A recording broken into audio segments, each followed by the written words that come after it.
Aloha, y'all. It is Wednesday, ruled by Mercury. It is the 4th of November. Figured this would be appropriate, for example, for president. Um, Already having technical difficulties, so hopefully this doesn't persist. Today is October the 4th, yellow crystal sun guided by free will. And we've got today a Svadhisthana chakra, right? Today is about doing the work with the chakra. Sorry, I got thrown off just because the internet's all weird. So if you're going to be doing chakra work, which I highly suggest, be focusing on your sacral chakra, doing the mudras, the mantras, all the things that make the magic so real in our lives. So let's go ahead and pull some cards. Interesting. I haven't really been paying much attention to the election, but I understand that Trump has declared victory. We're just on the ride, folks, now. So let's just try to enjoy it and love each other, love ourselves. We've got the Two of Cups. So, which reminds me of my fiance and myself. Haley, love you. Tantra, right? Kundalini stuffs. So, the Two of Cups, and this is probably good to reflect upon given that opposite of forces are having to find their way with each other, essentially, right? On this Wednesday, this Mercury ruled day.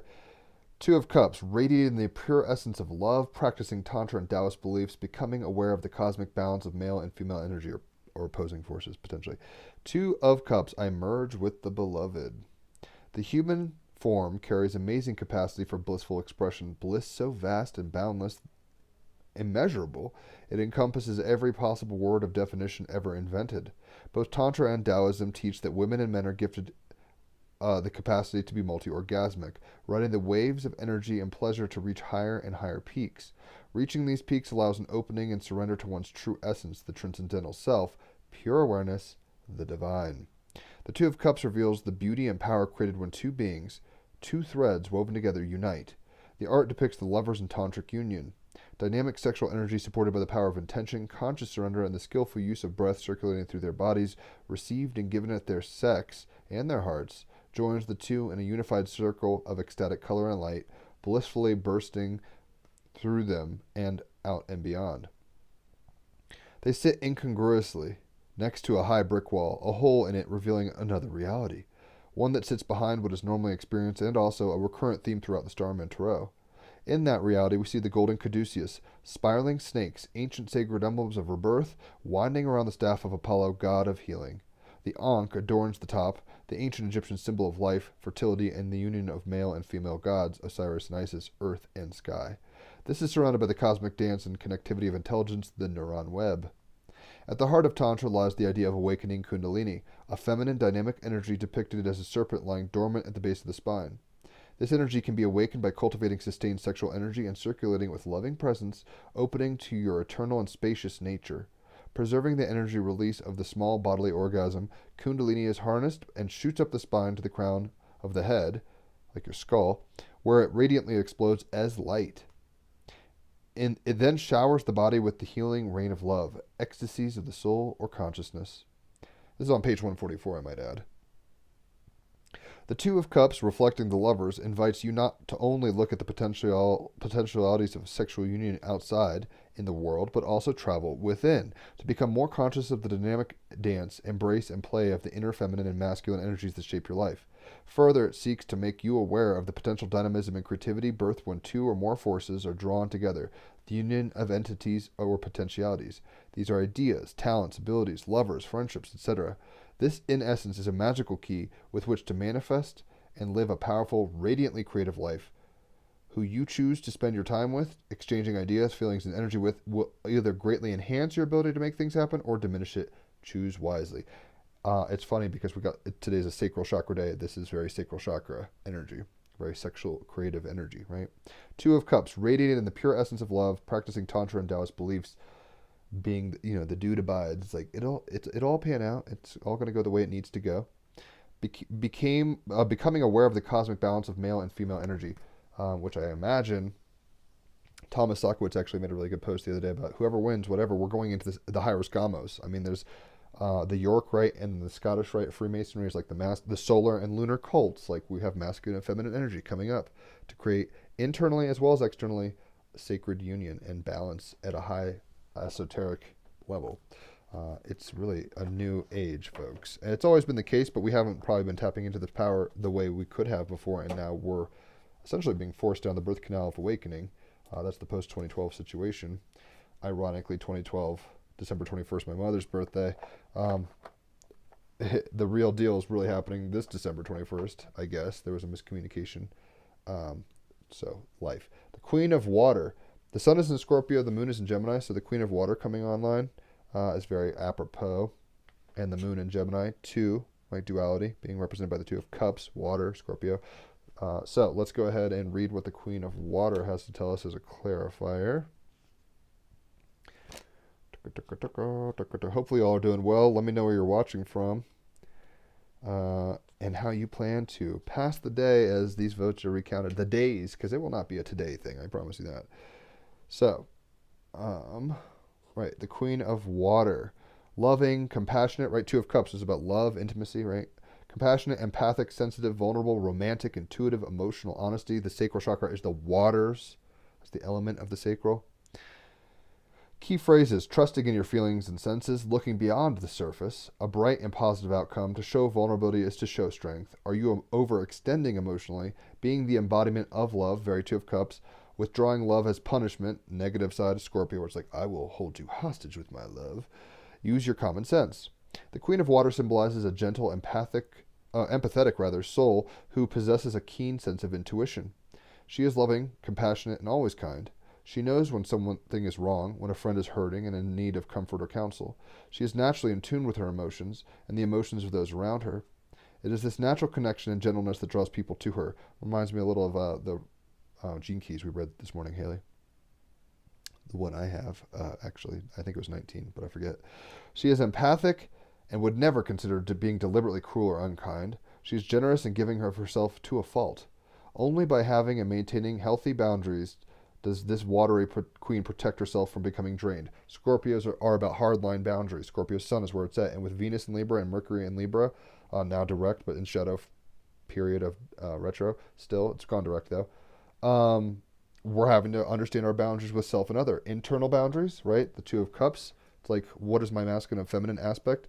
And what are the opposites outside of me? And how do I dance with these opposites, right? Because right now we're being very, challenged, you could say, with differentiation, red and blue. How do these things come together ultimately? Because whoever wins the presidency, ultimately, we the people have to come together. And I know I'm being very America-centric right now. I know a lot of people aren't from America who watch this, but clearly, as my shirt indicates, Zappa for president, politics are on the mind during an election, a big election right now. So I'm going to keep going. This knowledge empowers, right? I missed something. Her ability to intuitively see and know, Scorpio sun, right, and watery intuition is her greatest strength. She looks beyond the surface to see what lies within the subconscious, seeing the emotions of old that influence the present. She can sense the mood of a moment or the undercurrents that flow through a room of people, and because she can read others' emotions with ease, she can often distinguish truth from falsehood. So the scrutiny and psychological psychicness or whatever of a Scorpio sun within balancing it with others and being aware of self and others, Gemini moon, Venus in Libra, Mercury in Libra. This knowledge empowers. With it, the ever-romantic Queen of Water can often offer the perfect solution, particularly in matters of the heart. She believes in the power of love, 2 of Cups, but she is also wise and knows that relationships need to be nurtured and maintained, that emotional honesty is key, as is a willingness to share our feelings. When we share our true feelings, we make ourselves vulnerable, but to be willing to do so shows both courage and strength. Is this queen a part of your nature? Is there someone in your life who needs or would benefit from your help and loving support? Or is it you who needs to seek out a like energy in your life for healing or guidance? When the Queen of Water appears in your cards, she signifies a very affirming and positive energy, for she is the epitome of love in all of its forms. Take heart and know that bright days are ahead. And I think we can do that. I know a lot of people don't want to maybe hear that right now with the political situation in America, but it's like, we can take heart. This is a learning experience through alchemy to rise up the caduceus, to find higher dimensionality, to embody tantra, right? The polar opposites, left and right, of the hemispheres coming together into unified mind. and that is coming intuitively and powerfully through the Queen of Water. Let's go ahead and get a Galactic Heritage card. Fawzi Day. It smells like olive oil cooking or something. I wonder who's cooking. I wonder what that is. I have no clue. I'm not cooking. So hopefully it's okay. We've got number 68, Generosity. And that is really, I mean, it was just talking about love in all of its forms, generosity of the heart, compassion, empathy, intuition of the heart. This is a generous situation. They're giving of themselves fully to become what they fully are individually as a complete union, if that makes sense. Two of Cups can't happen without generosity. It falls into discord and distrust and non-love and selfishness. Tantra can only happen when two people fully come together as themselves and choose to go towards the higher vision of love, right? So we got generosity, Lyra. Let's go ahead and read what that has to do with number 68. 68, Lyra, generosity, future timeline. An ancient challenge of the Lyrans was to have a generous spirit. They had a fear that if they gave to others, they would not have enough for themselves. That could be the shadow of the Two of Cups. It's like, am I gonna, if I give myself vulnerably to this partner, are they going to satisfy me? Are they going to give themselves completely, right? I mean, this is kind of what the issue is with the politics is some people are like, if I give a little, are they just going to take advantage of me, right? So people are holding on to their cards too profoundly, and it's like we have to be generous and compassionate to ourselves as well as each other right now. Eventually, they healed this pattern. Humans are now facing the same challenge as they explore the issue of generosity. Most people have no problem being generous when they feel safe and secure, right? When it's like everything's going smoothly. I'm binging Studio Ghibli movies right now, Miyazaki, and I had never seen Graveyard of Fireflies before. I don't know, I'd never brought myself to the place. I knew it was going to be heavy and darker, so I just hadn't watched it, and this reminds me a little of like, the aunt or whatever is really nice when things are okay, but when shit starts getting really restricted, the rice rationing or whatever, if you know what I'm talking about, if you've seen the movie, she becomes a bitch, right? And ultimately, you could say her choices led to somebody's death, right? Inadvertently. So generosity is all there when everybody's like, my cup's overflowing, my Two of Cups is overflowing. I'm emotionally provided for and I feel satiated, Queen of Water. But what happens when the well dries? What happens when you don't have much to work with and there's actual friction, no lubrication, so to speak? Humans are, most people have no problem being generous when they feel safe and secure, but can you be generous when you feel insecure? And right now, especially Americans are feeling, probably everybody, quite frankly, are feeling very insecure. Can we be loving and compassionate towards ourselves and each other in spite of the circumstances? We can walk on water, but we cannot look at the waves or we will sink. That's just how it works. Examine your patterns of generosity honestly. Are you afraid to give, or do you have a resistance about receiving? I have a horrible resistance about receiving. I don't know what that's about.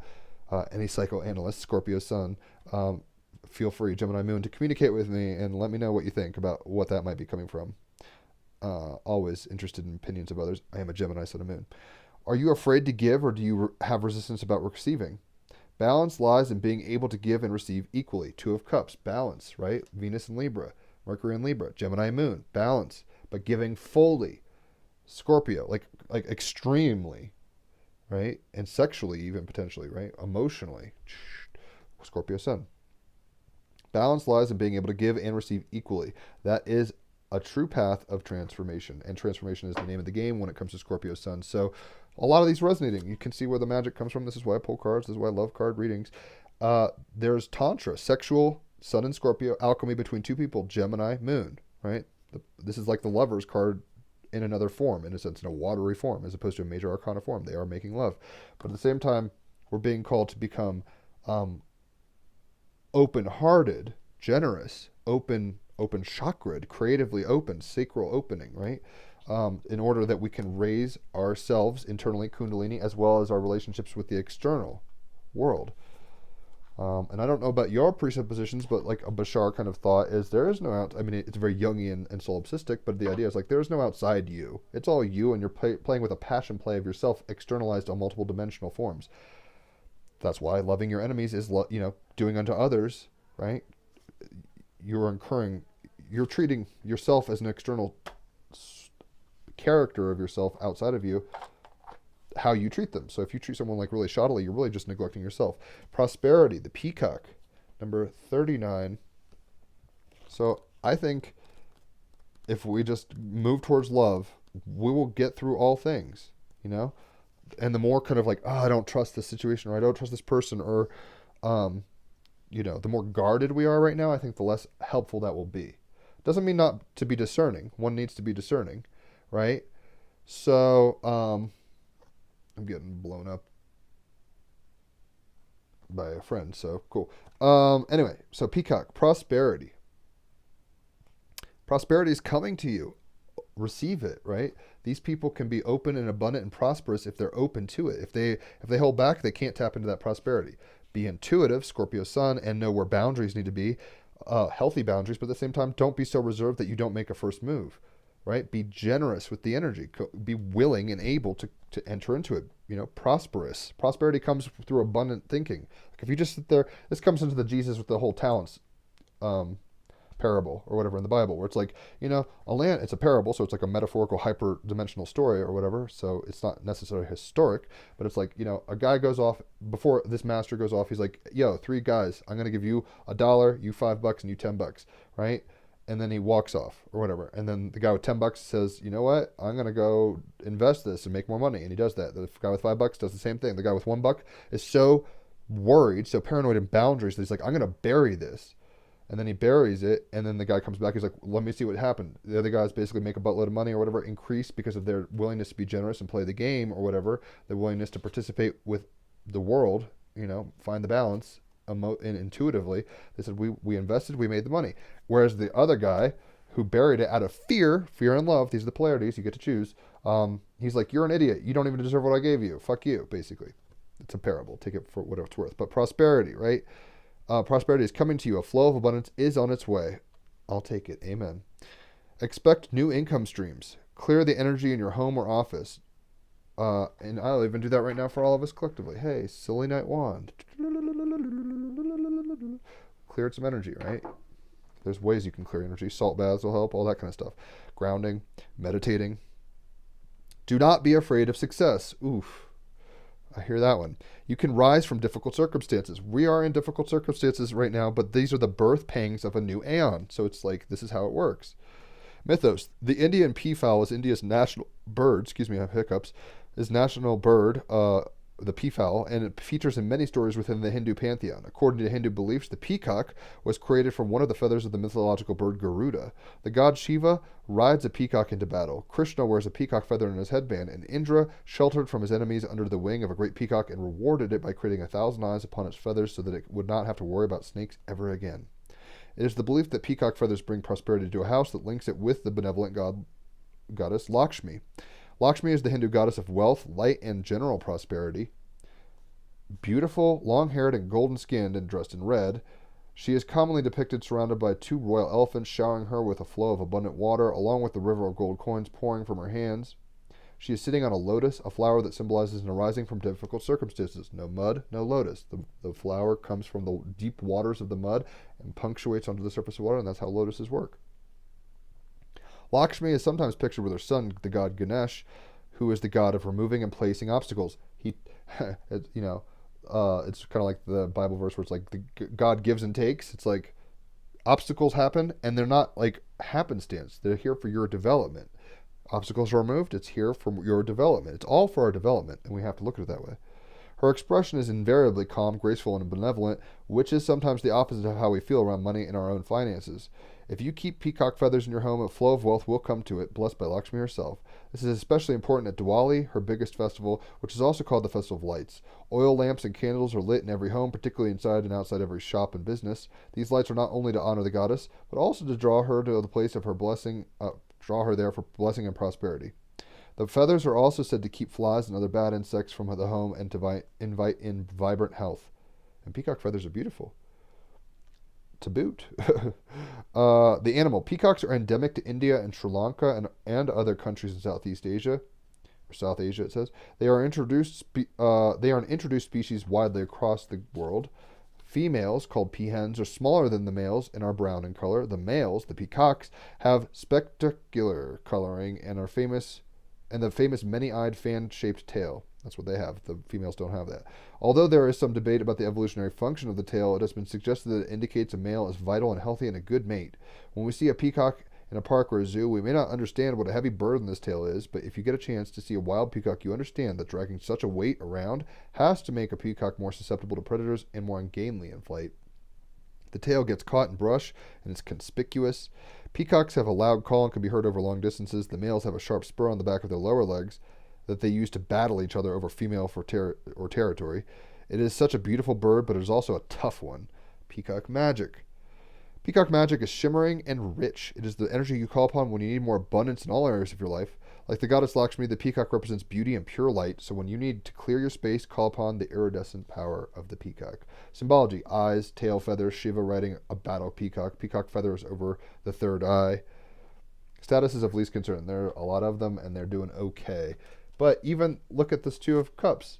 This is very peacock. I mean, it almost looks like an eyeball in a very abstract way. If you squint your eyes, you can see what I'm talking about. But it's like shimmering colors with an eyeball, oddly enough. But the point is vibrancy, color, prosperity, abundance, right? Two of Cups, love, generosity, prosperity, openness.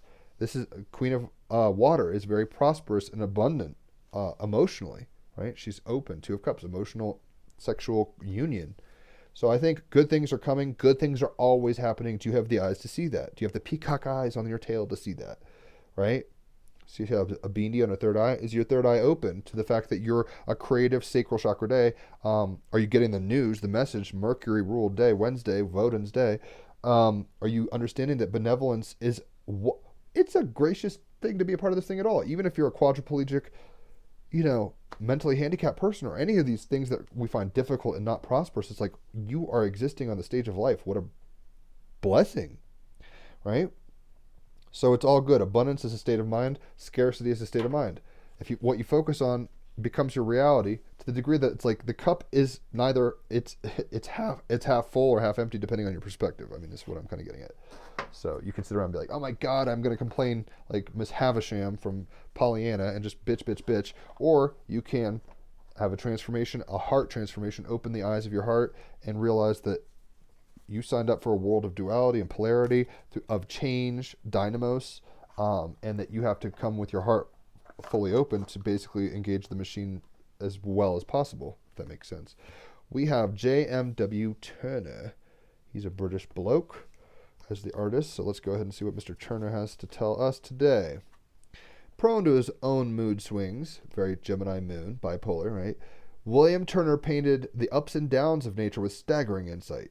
Contemporary critics consider Turner a proto-impressionist for his ability to direct light and animate landscapes. Through oil and watercolor, Turner found divinity in the details. Divinity in the details, Two of Cups, right? This is tapping into the divinity that exists in physical form as well as in sexual union, right? Divinity in the details. And that's the prosperousness I'm talking about. Everything's illuminated, if you want to put it that way. So it's like, enjoy that mind number. Psychedelics help me understand that, but meditation can do it too. He hoarded knowledge, Gemini moon, and hoarding, obsessing, very scorpionic sun, and experience from his European travels, but was a recluse back in London, Scorpio sun, where he hung out mostly with his dad and purposely went into a funk every time his painting sold. Or purportedly, not purposely, purportedly went into a funk every time his painting sold. Codependence, maybe. At his death, Turner bequeathed much of his extensive oeuvre to his country, both as an act of largesse and safe storage. How practical. So, the advice we're getting from J.W. Turner is, nature does not sit still, right? And that is kind of what this is showing, right? The nature of self is dynamic between polarities, masculine and feminine. The nature of sex, you don't just sit there. Right? It's friction-based. It's movement-based. Kundalini rising, going up through your chakras. It doesn't sit still. Nature doesn't sit still. Yeah, it's funny watching all these polls like, oh, here come the counts. We're going to recount all this. Like, nature doesn't, nothing sits still. The tides come, the tides go. Your breath in, the breath out. The stars rotate around the earth. The sun rises, the sun sets. Nothing is sitting still. DNA transcription is occurring at all times, right? So we have to understand that we have a power emotionally to be witness to this. Queen of Water, like, are we being, and notice how she has like an eye above her, and it's like, yes, you're situated, but are you looking from a higher perspective, right? We have the ability to, there's the higher perspective behind the wall, right? We have the ability to be embodied, yay, but we're part of a higher alchemy, a higher perspective. Do we remember that? Do we appreciate that? Are we grateful for that? Are we open to that? Are we generous with that?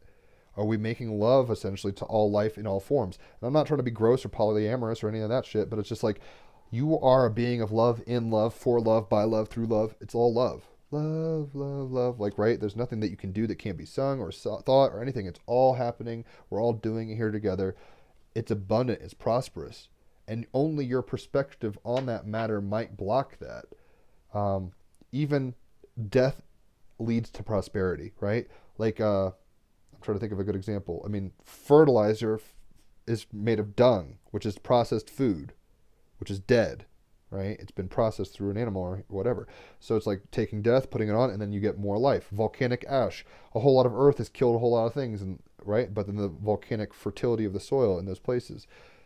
So nature does not sit still, though. J.M.W. Turner is telling us. So don't expect anything to be. What we have to do is learn how to surf, basically queen of water, become surfers of the emotional duality, two of cups, of the creative reality, of the sexual dream, if you want to put it that way. Everything is fucking. I mean, polarity is everything. It's a Shiva Shakti inner exchange. And when you become more and more aware of that, your awareness rises and you pop and you say, wow, wowie zowie, basically. Wowie zowie is something actually, for example, would say on an album or two. So sync up there. All right, so let's go ahead and pull. This is some watery Scorpio sun mode stuff. So we got serpentine, that slithery. I mean, this is literally the caduceus, the snake, slithering up, people writhing their kundalini action up the spine, right? Serpentine. And for some reason, this makes me think of like Slytherin, which is very scorpionic. It is, post-Halloween barely, but like serpentine. What it is, a lime to kale green stone with a reptilian appearance. Serpentine's activating energy is like a deep exfoliation treatment for the spiritual self. A deep spa day, deep water, deep, release in that sense and cleansing. Who needs it? Kundalini yogis. Hey, y'all, this card's all about Kundalini. That's all it was talking about, basically, right? And the waters of the sacral today, with the moon in Gemini, it being a Vodin's day, we have the ability to see our own polarity and see our own alchemy as well as others, and as well as all our interdimensional, interdependent alchemy, right? So who needs it? Kundalini yogas, anyone in need of a fresh start. Let's just all baptize in the waters of the new. Where to put it? During meditation, hold serpentine in each hand and concentrate on circulating energy from the base of the spine to the crown of the head. Y'all, if you watch from the beginning of this, it's talking about that's what Kundalini activation is, from the base to the crown. And people doing it together in sexual union, but you can do it individually as well. When to use it? When it's time to let go of tired beliefs and get stuck energy unstuck. Waters coming through, Scorpio waters, queen of water, baptizing into like a new perspective, right? Of the mind and heart, Venus and Libra, but mind, moon and Gemini. Tired beliefs, right? Old strategies. If serpentine arrives in your life, it's an invitation to rip off all the proverbial band-aids and regroup. Hit the sauna, sweat it out, and release all the lingering drama. And notice the sauna is like a steam bath, basically, water, heat, causing you to sweat it out. It's saying sweat it out through exercise, through sex, whatever. Like that is an alchemical rejuvenating process. That's why sweating is good, even though it's like everyone's like, ew, I don't want to sweat, I glow or whatever. It's like, no, your pores are designed to like release toxins and alchemize that way. So awaken your reptilian nature, guys. You can't make this shit up. So. Awaken your reptilian nature. This very two of cups. Raise your kundalini, the serpent, the inner serpent, right? The two serpents, Shiva Shakti or Ida Pingala, up the caduceus is up the spine, right? So awaken your reptilian nature. Baptize. She almost looks like not reptilian. I mean, that's a strong word, but she's very aquatic reptile kind of vibes. Sea serpent, right? In that sense. Tap into the power of your creative juices, right? Open-hearted, in an open-hearted way. If you're creative and then you cut it off, it's going to be a very different situation than if you're generous. With these energies, right? We have the ability to be prosperous, but it's a weird way to put it. And it's not an exact formula, but it's like you're blessed, be a blessing, you'll get more blessings. It's a feedback loop. You rise. If you sit there and hold on tightly to everything you have and fret and bury that talent, like the Bible story I was talking about earlier, you won't be given more. Like if you are open-hearted and open and fluid, essentially, with what you've been given, you'll be given more. It's like, water flows water flows. But if you dam it up, water builds up. Maybe it stagnates. Then the mosquitoes come. You see what I'm saying? So JMW Turner, and look, there's even water on the background. Nature does not sit still. Water doesn't sit still. Nothing sits still. It's very fluid dynamics. That's the whole point. It's very everything moves, right? And this is awaken your reptilian nature. Try to be as wise as a serpent, waking up your, awareness, coming into new information, essentially. Wise as a serpent, gentle as a dove, right? So these guys are gentle as doves with each other. I mean, maybe it's rough, but the point is, love is tender, love is kind, love is open, love is gentle, love is considerate, right? And that's what we're being asked to do, awaken our reptilian nature. So this says it has 20% battery. Hopefully it doesn't die. Let's go ahead and play some music. I didn't charge it, of course. I didn't even do a fairy card last night. I was so tired and just kind of drained from, oh my gosh, drained from everything that I didn't do it. But we're here today. I try not to miss daily card jams because they're fun for me too. So, 2 of Cups with a Queen of Water clarifier. Let's get aquatic, shall we? Let's get sexy. Imagine you're in a jacuzzi. Shout out Haley, my jacuzzi queen, my reptilian commander queen. With that serpentine. You'll be my stumbling, as Smashing Pumpkins might say. So, let's make some cool, watery music. Intuitive, primal, creative, sacral chakra, water, water, water. Let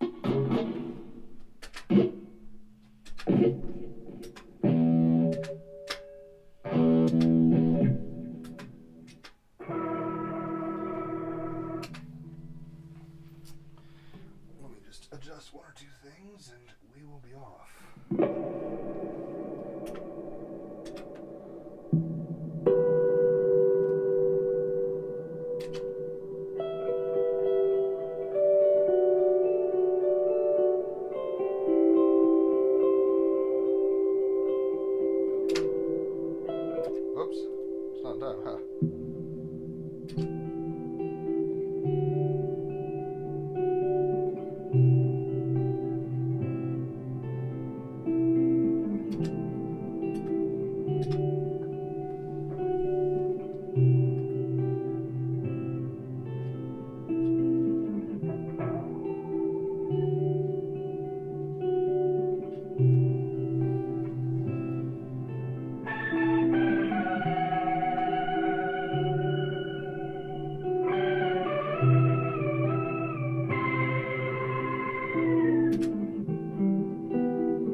It's emotional and sensitive, but also explorative. There's light and dark, right? There's polarity. Whoa. There's polarity being expressed.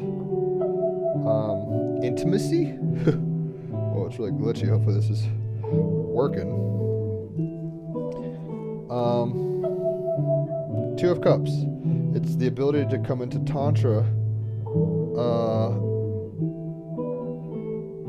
So yeah.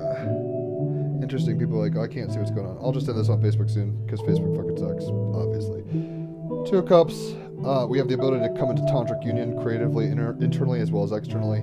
With the Queen of Water, we have the ability to be generous and open-hearted, coming into prosperity that always existed, but now we're tapping into it, knowing that nothing sits still, including our spines, including the Tao, including everything, and then Serpentine is saying, awaken to your reptilian nature, so we have the ability to really tap into that Kundalini power, that's inner serpent, that Shiva Shakti thing going up your spine, the Sushumna. So hopefully, yeah, I'll probably delete this off of Facebook and just post the YouTube video, so enjoy that. But hit me up for readings if you want. We just had an amazing podcast, probably one of my favorites with Akosh Mondavici yesterday. I'll post that in the links.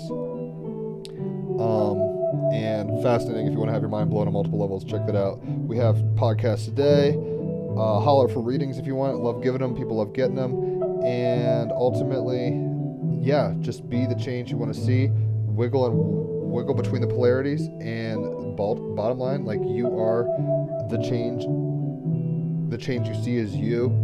Enjoy the alchemy and rise up with it. That's really the bottom line. Have a good day, y'all.